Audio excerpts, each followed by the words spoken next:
recognition was it's not enough just to let people register and vote. It's also critical to eliminate mechanisms that made their vote meaningless and ineffective. And there were two mechanisms. One was called packing, where you would pack African Americans into, say, one district at such a high level that they had no ability to influence elections in any other district. Even more effective, though, over the long run and over many districts, is cracking. Do you know what cracking is, Sam? No. That's when you take what they did in Tennessee, and we'll talk about that in a moment. You take African American communities, you crack them, you break them up into smaller components, and you then submerge them into overwhelmingly white districts. Isn't that exactly what they did in Tennessee? That is exactly what they did in Tennessee. Now, what's happened to the Voting Rights Act is the reason I say back to the future. They want us to take us back to the pre-Voting Rights Act America, when African Americans and other minorities were effectively denied opportunities to participate fully in the political process and elect candidates of their choice. Two mechanisms were enacted in the Voting Rights Act to provide African Americans and then later other minorities equal opportunity with whites to elect candidates of their choice. The first was Section 5, the preclearance section.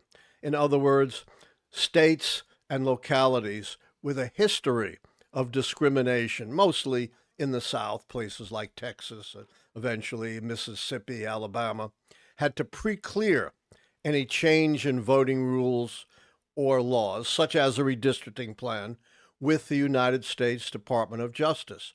This was an incredibly efficient way of blocking discriminatory laws and rules, including discriminatory cracking and packing redistricting plans. I keep moving because you keep squeaking, but then you move back. I haven't moved at all. Move your feet a little that way. There you go. All right. This was very efficient because you didn't have to go through the courts, which is a long, tedious, uncertain, expensive process. Yes, a jurisdiction, if a law or regulation was blocked, could go to the D.C. District Court and get it overturned. Almost never happened. Well over 1,000 discriminatory laws and regulations were blocked under Section 5, an incredibly effective mechanism for assuring minority rights. And then in 2013, the Supreme Court, under the leadership of John Roberts, who's been trying to undermine the Voting Rights Act ever since he was an aide in government, abrogated Section 5, not by killing Section 5 itself, but by killing the formula for deciding which jurisdictions were covered, which in effect killed Section 5. The claim was, the discriminatory features of the 1960s no longer existed. A completely misleading historical analysis. I've studied this. I wrote a whole book on voting rights in America. And I made the point, and many other scholars have as well, yes, mechanisms have changed, but that does not mean that new mechanisms have been adopted, including discriminatory districting, to deny minorities the ability to elect candidates of their choice, something that John Roberts completely misunderstood. But then he told us it's okay because you still have Section 2, the second section, designed to give minorities an opportunity to participate fully in the political process and elect candidates of their choice.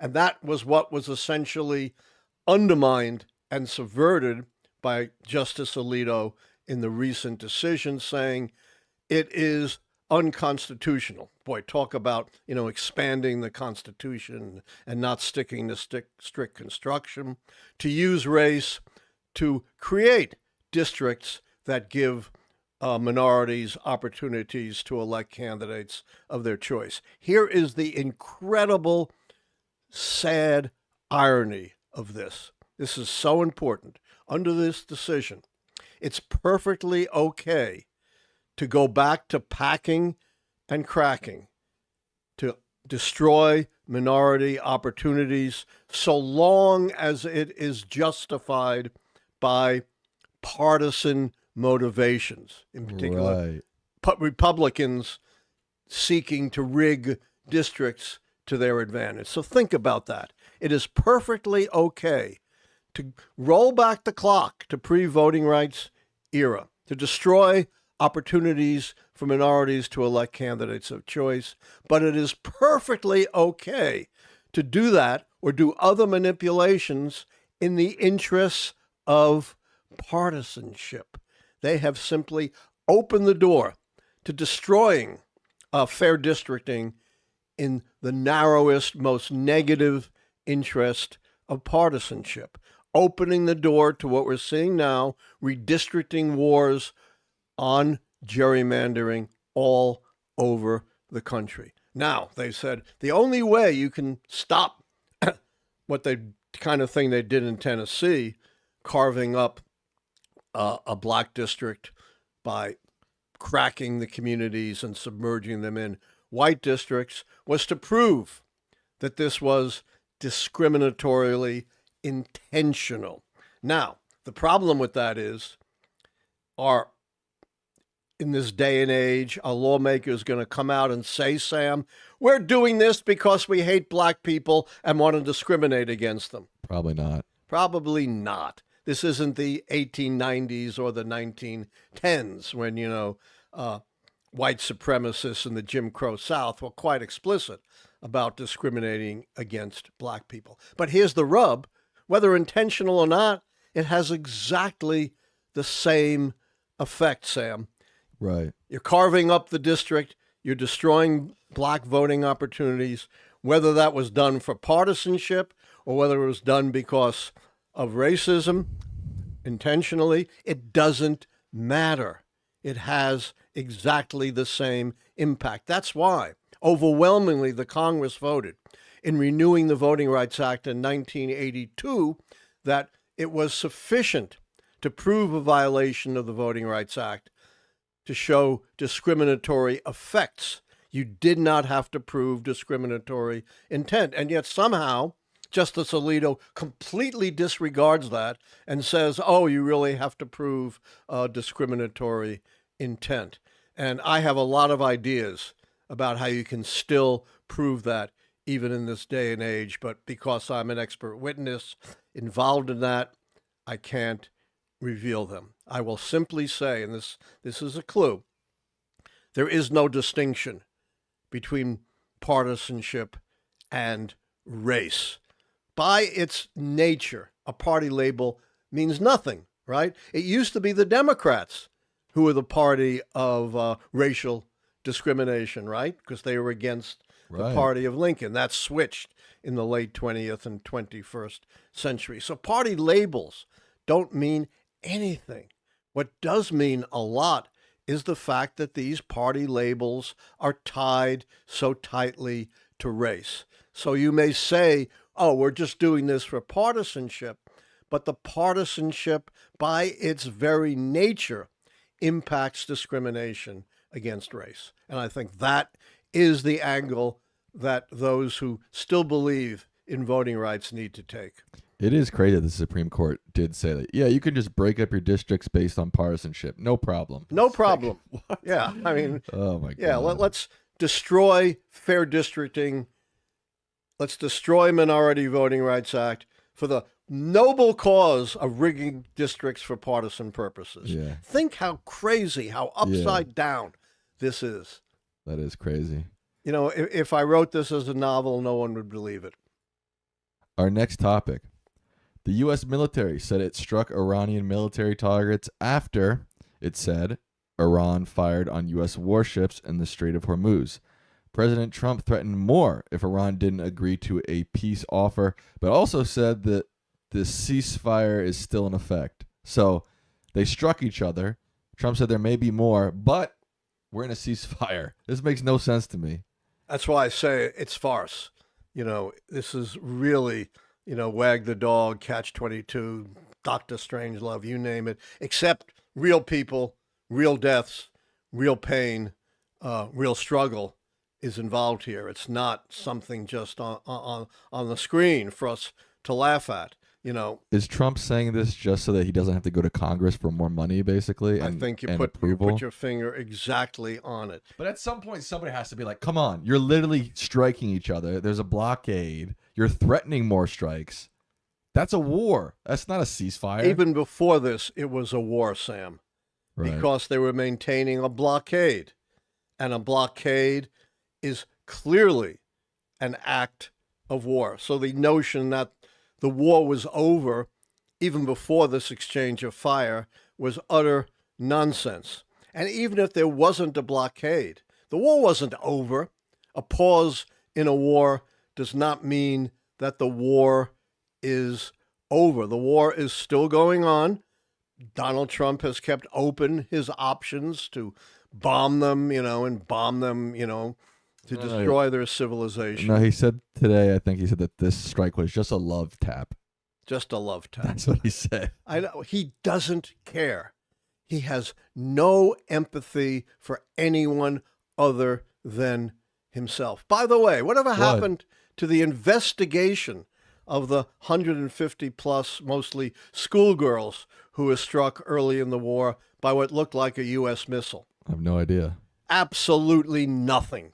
Right. It's been, I think, almost a couple of months, and they still have done nothing about resolving that investigation, which independent analysts were pretty much able to resolve almost immediately. They don't care.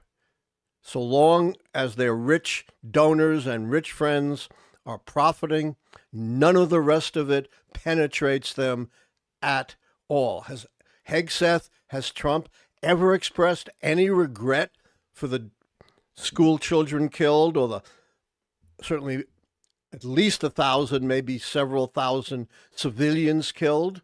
Has he ever expressed any concern about that? And they never will. My question is, obviously Congress has disappeared, right? And Disappeared. it was bad enough when they disappeared for immigration enforcement. It was bad enough when they disappeared for tariffs. It's bad enough but we're literally dealing with a war here. I mean, this is supposed to be where Congress comes in and provides a check and balance on the president. That's like the whole point of the institution of this country. You're 100% right, Sam. They've just disappeared. Yeah.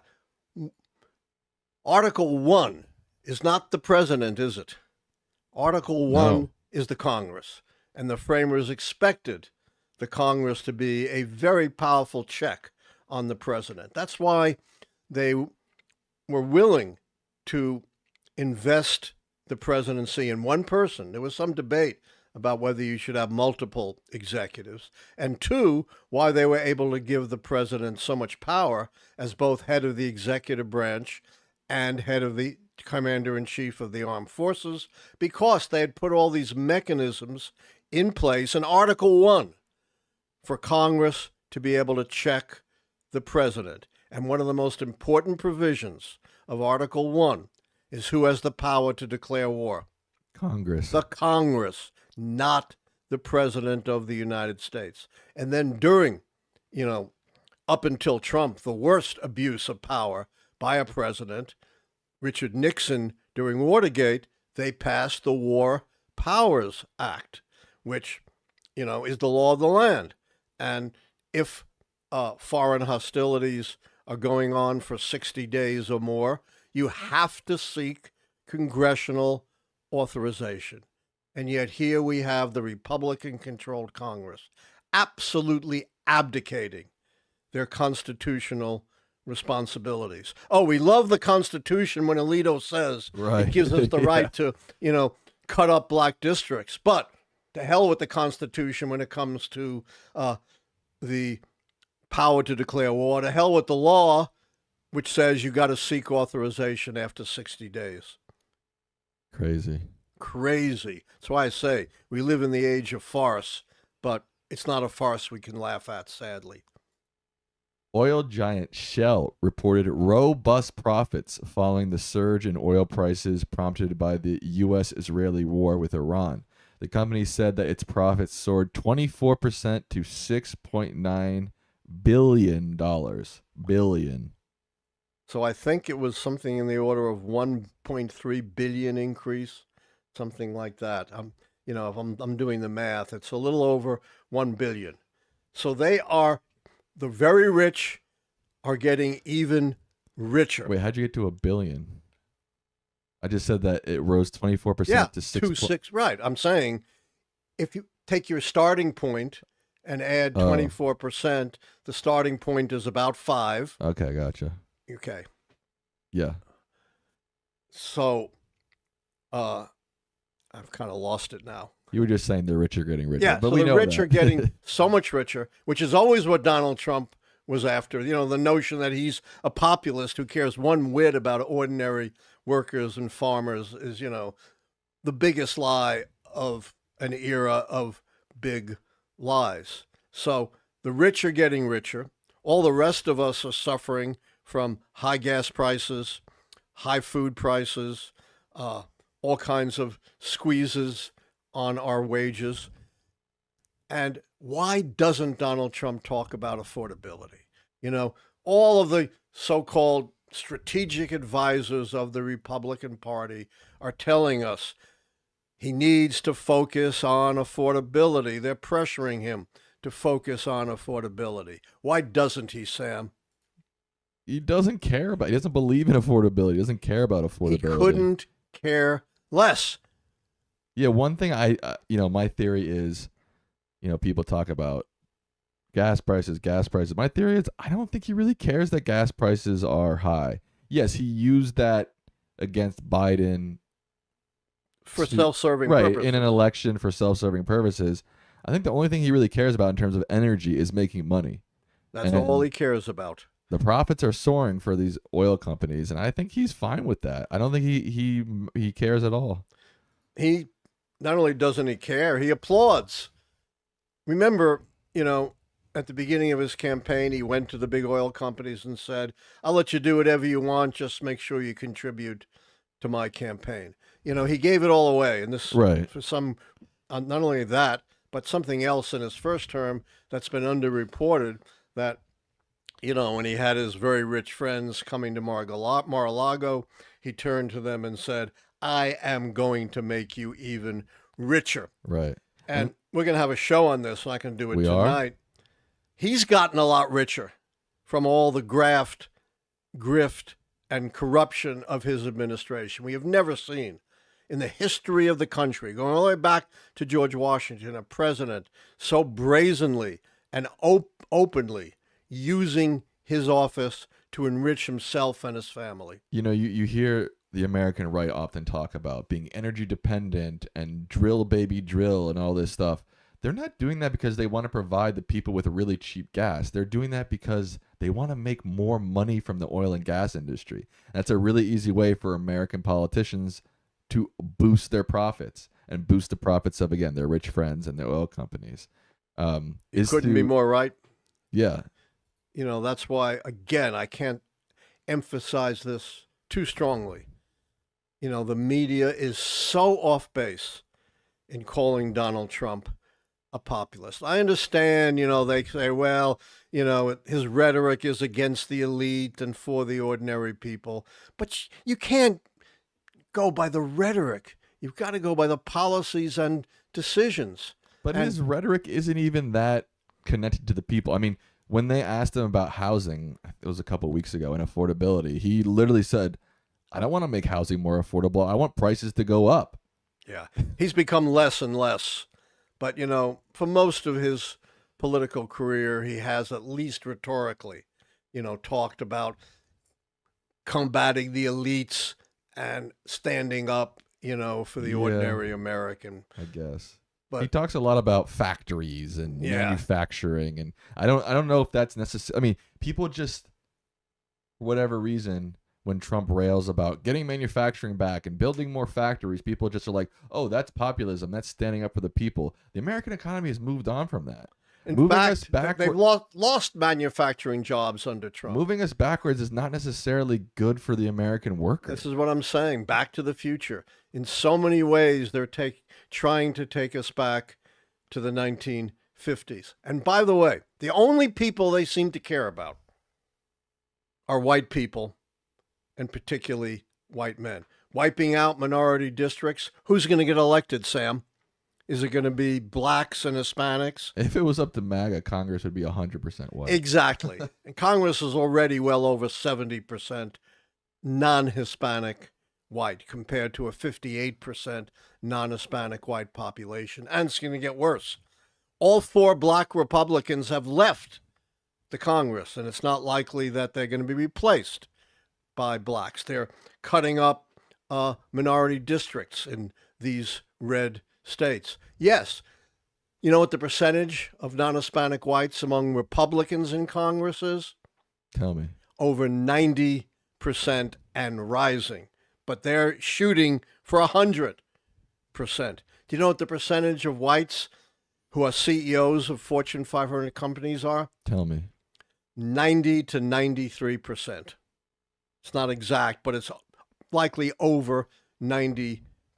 And yet, and you know what the wealth gap is between whites and blacks and whites and Hispanics? No. 10 to 1. 10 to 1. But, you know, the real problem with America is white people don't have enough. White people don't have enough power. White people are being discriminated against. You know, they're going after Harvard for allegedly discriminating against a white person. Who are they letting into the country as refugees, Sam? Afrikaners. White Afrikaners, who, by the way, are not all that happy. You know, they will not be happy until it's 100%. Right, but that's... Until we're back in 1950, where essentially no one but whites, and particularly white men, have any power. But the other thing, too, is they're not really ashamed of it. You know, No! they don't really care that they're blatantly out there doing this stuff. Understand this, and, you know, this is an insight from your brilliant mother, Karen Strickler, one of the world's great political minds and grassroots organizers. They cannot be shamed. Yeah. They have no shame. Oh, no. That is a dead end trying to shame them. They don't care. And as I said, how many times have I said this? What Donald Trump is doing and has been doing, it's right out there. It's right out in front. He's not subtle.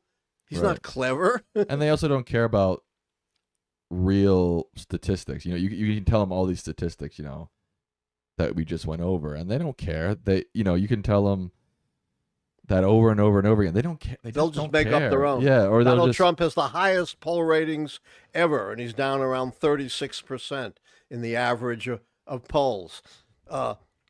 Joe Biden wasted $330 billion on Ukraine when the actual number is more like $60 billion. He's inflated it 5 times. My apartment, you know, for purposes of insurance and loans, is 300,000 square feet when it was actually closer to 100,000 square feet. Doesn't matter. They'll just make it up. We're going to reduce drug prices by 500%.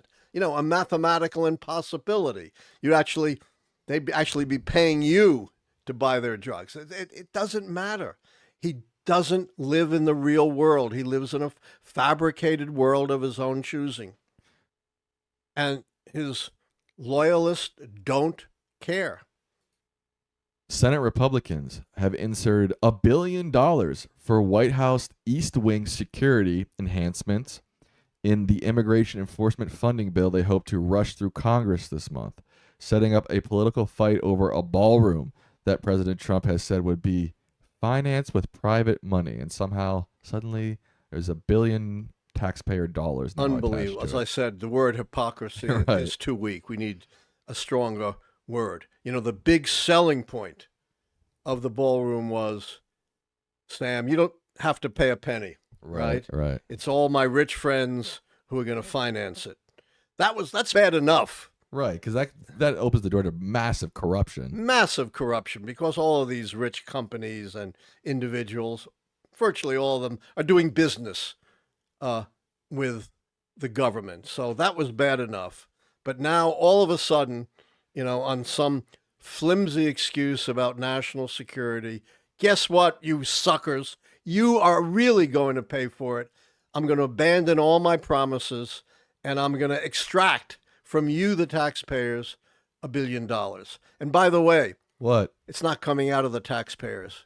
You know why? No. Because they are blowing a huge hole in the deficit. Right. There was just a report today that the deficit has reached a critical milestone of real danger because Donald Trump is blowing such a big hole in the deficit with his profligate tax cuts and spending policies. You know, Republicans are supposedly, how many times have we heard this, Sam? The party of fiscal discipline, all right?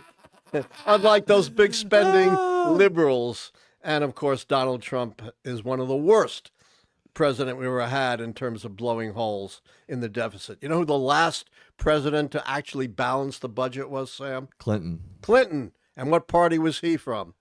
Who knows? Yeah, I'm kidding. basically a Democrat. Yeah. All right. You know, again, I don't know how people keep falling for Trump's tricks. That's a good way to put it. Trump's Well, they're tricks. falling less and less. Too Yeah, late. but he's president. Yeah, it's too late. late. He's president again. It's like, oh, Mexico's going to pay for the wall. Didn't happen. Oh, not only is not only are Americans not going to pay for tariffs, you're going to actually make money from the tariffs. Didn't Right. happen. Oh, don't worry, you're not going to pay for the ballroom. Now it's $1 billion towards security enhancements in the East Wing. It's like, fool me once, fool me twice. How many times are people going to You left out a big one. And don't worry, I'm not going to start those foreign wars Right. like those rhino Republicans and Democrats have. Good point. I was talking more about I get you. monetary things. I know. But We could have a whole show on all the things, that Donald Trump has contradicted. yeah. But again, why do Americans still think that Trump is this like genius businessman and fiscally responsible? And because like in the polling before the 2020 election, people were overwhelmingly trusted him with the economy, and I just don't get before it. the 2024 election. Yeah, before 2024 election. It baffled me. Remember when Trump won, they have this famous picture of me going like this. This is unfathomable. How could Americans actually think this? And, according to objective measures, the Biden administration had done very well. Economy was what many economists say the envy of the world. Inflation had substantially come down. He had more domestic accomplishments than any president since Lyndon Johnson. He alone put together the coalition that stopped Putin from conquering Ukraine. And yet they bought this pig in a poke with Donald Trump. Unbelievable. I'm still baffled. And you heard my explanation that all of these objective factors were overshadowed and distorted by the unique level of disinformation we had in that election. I disagree. I know. Let's not debate. Well, I that just want now. to say I think that the economic metrics that we use are getting less reliable to measure the benefit your average American is getting. I think that's the biggest There issue. may be some truth to that, but I proved it in my book right here. I looked at one issue that had massive disinformation, the abortion issue. And this is exit polls. These are people who voted by a margin of over 30 percentage points, not 30%, 30 percentage points. The voters were pro-choice, not pro-life. That should have easily propelled Harris to a victory. But because of the disinformation, when you look at which candidate was better able to handle the abortion issue, the gap was not 30 points. It was not 20 points. It was not 10 points. It was not 5 points. It was 3 points, a tiny fraction of the real gap between pro-choice and pro-life. I don't care what anyone says. That fact alone shows how critically important disinformation was.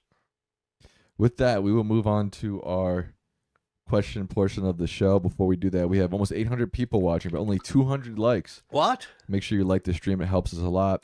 Subscribe if you're not subscribed. Turn on that notification bell so you know we're live. Remember that members and donators get priority on the question portion of the show. Thank you to George Politis for your generous donation. A great friend of ours.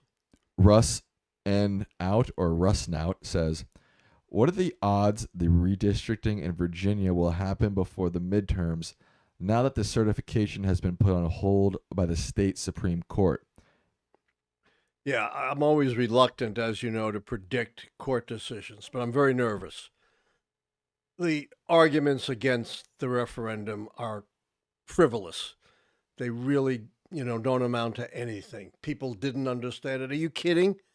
You had a record turnout. People fully understood what was at stake. You had the Republican commercials, and they were blaring here in Maryland, going across the river, making it crystal clear what was at stake here.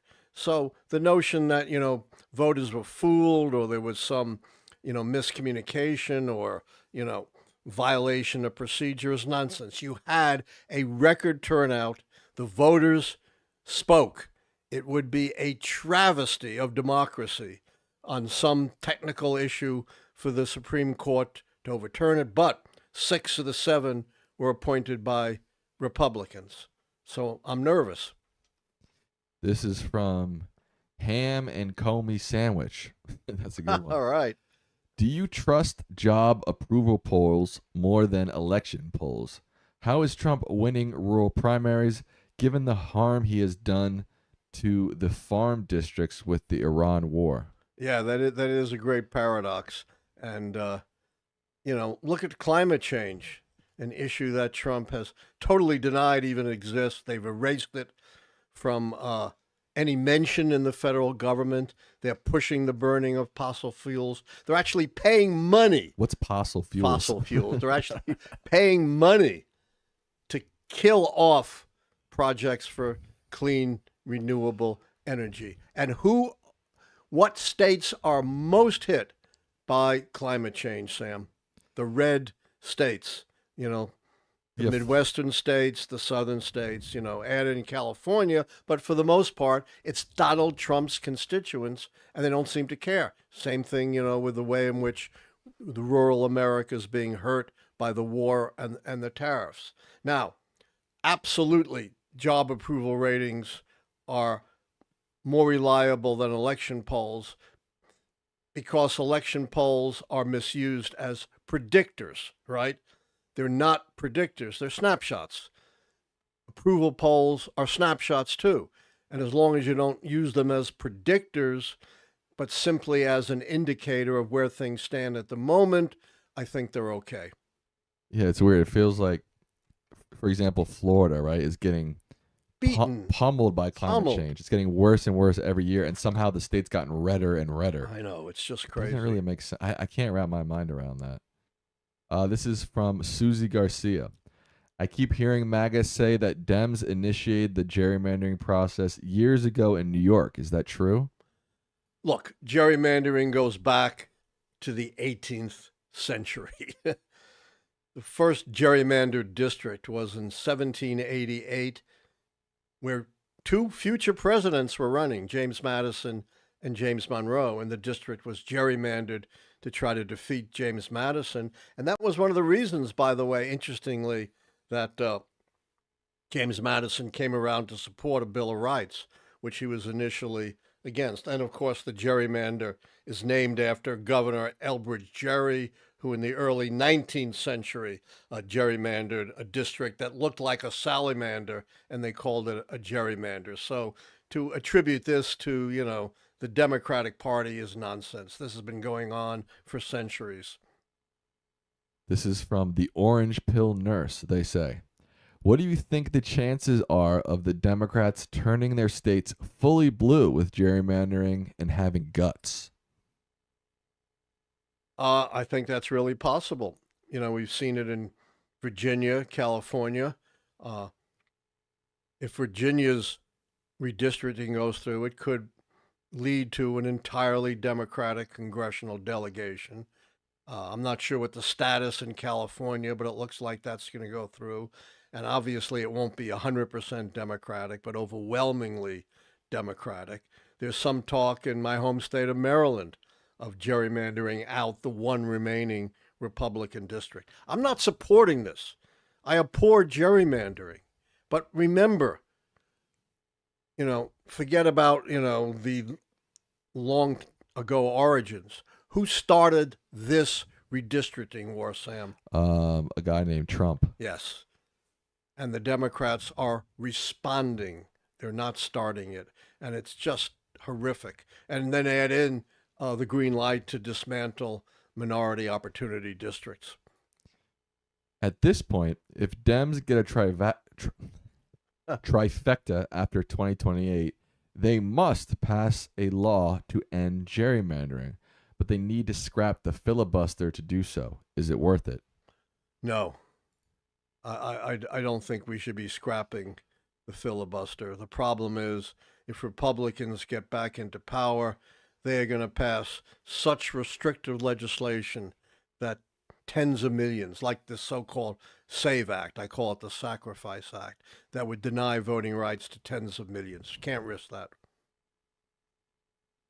This is from Luis Lohaus. Professor, what do you think of German politics these days? I'm a member of the CDU, and if you wish so, I could give you some insight on our U.S. views. You're far more expert on German politics than I am.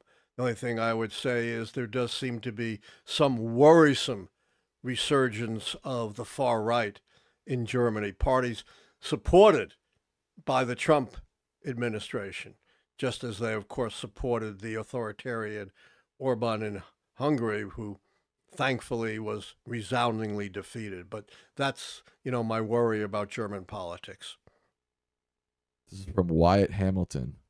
Could there be a quick check-in on the UK local elections? It's very huge this year, as it could oust Starmer from his premiership. Yeah, we'll take a look at that. Thank you for alerting us. Is that happening today? I don't know. I don't think so. No. But I don't know. This is from Patrick Murray. Oh, great friend. Tennessee today proves race is the third rail in a society. How is race a construct?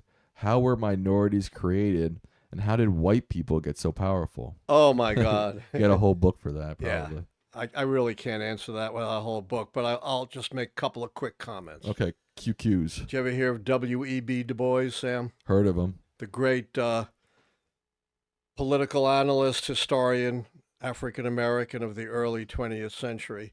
And he is very famous for saying the great problem in America is the color line. And he originally meant it for black and white. But then after studying the Holocaust many years later, he said, I've got to broaden that the color line is not just based on color, but it's based on any relationship of dominance and subordination. That could be race, could be religion, could be class, it could be gender.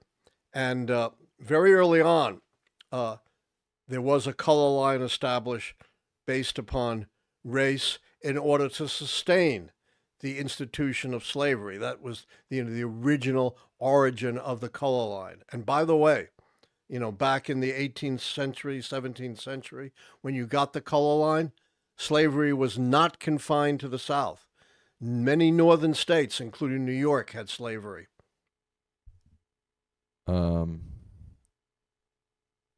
This is from Comic Fan. Are you for expanding the House so Congress can represent us? We have low representation. The last time it had expanded was in the 1940s, and our population has grown quite a bit since. Yeah, I'm not opposed to that. I'm not sure that's, a solution to representation. I propose what I think is a much more important solution. It's in my book, not conservative at the core, but 13 Cracks, Repairing American Democracy After Trump, and that is reforming the Senate. You'd actually have to constitute a new body. Of course, the Constitution does not allow you to change the current Senate. It would not mirror the House, but you would at least have some sliding scale representation based upon population. It's absurd that California, which is, more than 60 times the population of Alaska, should also only have 2 senators, maybe 10 for California. That is a much more critical, much more important reform. So apparently these UK elections are happening. Now? As we speak. Wow. I'm glad that we were alerted to that. We didn't know that. This is the main headline I'm seeking. Labor suffers early losses as results begin to arrive in England. Not surprising. Right. You know, the Prime Minister of the Labour, Starmer, has made a lot of errors, including, appointing this guy, this ambassador who was deeply enmeshed in the Epstein scandal, which, by the way, Republicans in Congress couldn't care less about. They just had this guy Lutnick who lied through his teeth about his involvement with Epstein, saying, I had nothing to do with him after 2005. Well, he appeared 250 times in the Epstein files, went to the island in 2012, had business dealings, correspondence with Epstein, lied through his teeth, and Republicans seem to care nothing. Some people are requesting that we discuss the hantavirus situation. Yeah, that's pretty frightening. We're not doctors, we're not epidemiologists, but this is a very insidious virus. It broke out on a cruise ship, and what makes it so scary is it does seem to be transmitted by human to human contact. And that means it does have, at least, again, we're not doctors, we're just looking at this from a layperson's point of view. But when you're dealing with human to human contact, it does have the possibility of becoming a very serious problem. And what's equally scary is who's in charge of protecting us from things no. like that. Oh, no. Oh, God. Mr. Quack himself. Quack, quack. Quack, quack, RFK Jr. Holy moly. This is from Brian Sheehan. If the GOP continues this blatant corruption, is it highly possible that this midterm will become highly volatile? I'm not sure what you mean by volatile. It's certainly going to become highly contentious. Volatile, okay, I'll go with that. I think contentious is a better word. And what scares the daylights out of me is that Donald Trump will attempt to rig the midterms. I'm not going to go into how he's going to do it. I don't want to give him any ideas, but I think there's no question he will do whatever he can to tilt the playing field. Do you really believe Trump will try to stay in power or run again in 2028? I think he might like to, although I'm not sure his health will hold up that long. He's not going to be able to run again in 2028. What he might try to do, I don't think it'll work, declare a state of emergency and call off or postpone the elections. We saw that in Louisiana. They were already voting, right, in the primary elections. So what did the governor do to stop that? Declared a state of emergency. There was no emergency other than partisanship on the part of the Louisiana Republicans. So already we've seen an example of utterly abusing an executive's power to declare a state of emergency, not because there's a real emergency.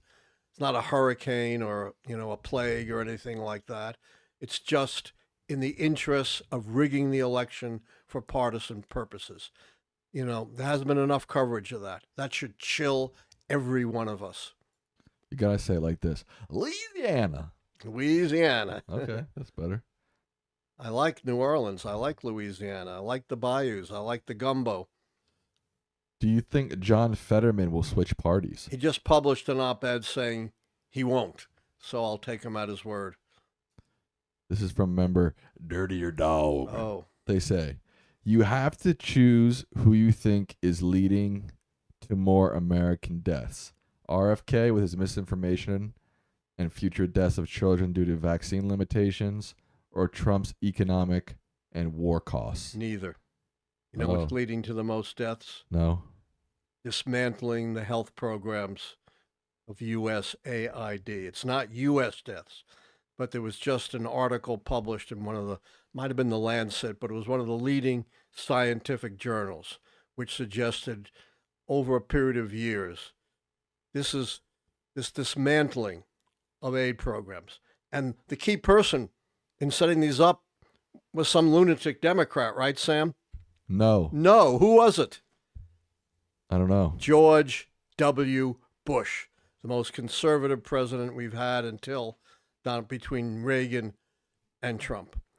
And they estimate the cost in lives will not be in the tens of thousands, not be in the hundreds of thousands, but be in the millions. But of course, it's people in Africa and poor countries, and what did Donald Trump call these countries, Sam? S-hole countries, right? They couldn't care less. It is one of the greatest humanitarian catastrophes of all time.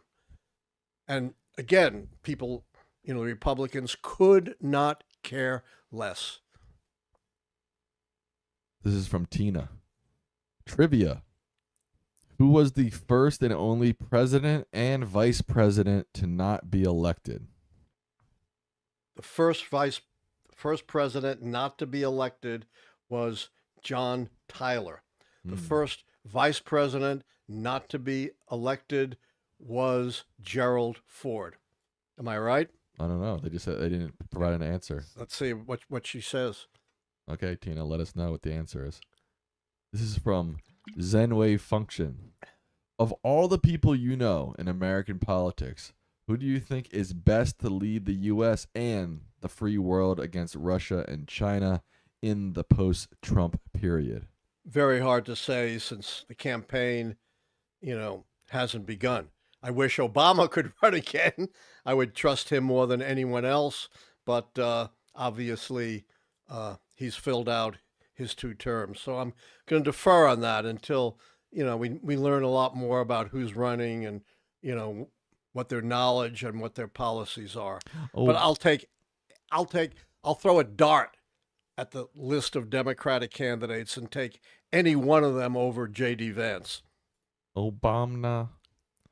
This is from Marshall Ritter. What are your thoughts on Andy Bashir as a potential presidential candidate for the Dems?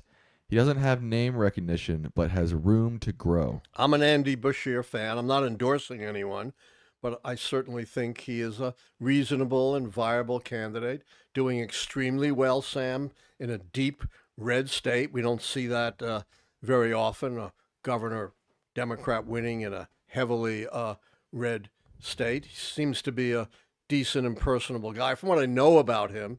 But yeah, I think he should throw his hat in the ring and see how well he can compete. How much time we have? It is 9:54 p.m. Eastern time. So we can take 3 or 4 more questions at least. Okay. Let's see here.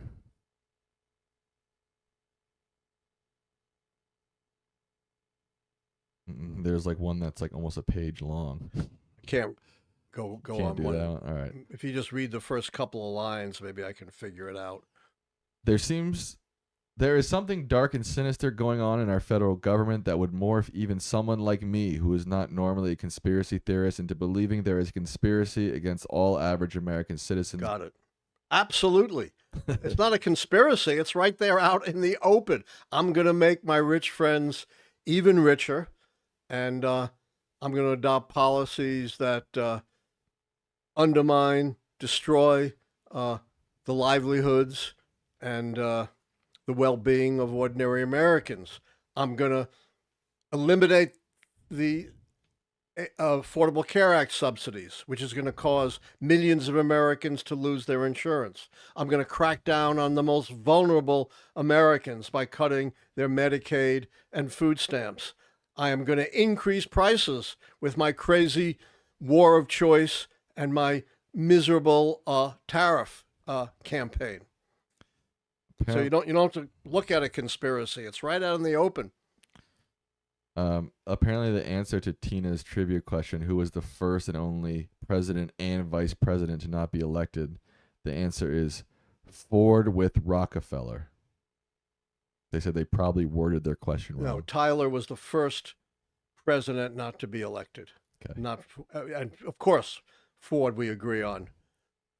Rockefeller then became Ford's vice president after Ford became president, but John Tyler became president when William Henry Harrison died. Today, FEMA held its review council meeting, which proposed ending national flood insurance. Oh my gosh. Via pushing back responsibilities to states and only funding very large disasters. Why can't the review council upend an official act passed by Congress? Yeah. You're expecting the Republican Congress to defend the laws that they passed. They're barely even in session, much less standing up to their constitutional responsibilities. Again, this is going to help ordinary Americans by cutting our ability to combat disasters and make people whole after they're victims of disasters. Trump's rich friends, they don't care. They don't need aid from government. So who's going to be hurt by this, Sam? Average Americans. Average Americans. This is from Patrick Murray. Professor, I know how you feel about conspiracy theories. What do you think happened to the people of Roanoke? Oh, we still don't really know. That was an early English settlement in Virginia that got wiped out, that disappeared. There are all kinds of theories. I'm not an expert on, early colonial history, but, many believe it had to do with shortages of food and the ability to sustain a colony when they really didn't know how to survive in that kind of environment. But still, historians debate the fate of the Roanoke colony of Virginia. You didn't know I knew anything about Roanoke, did you? No, I didn't. Yeah.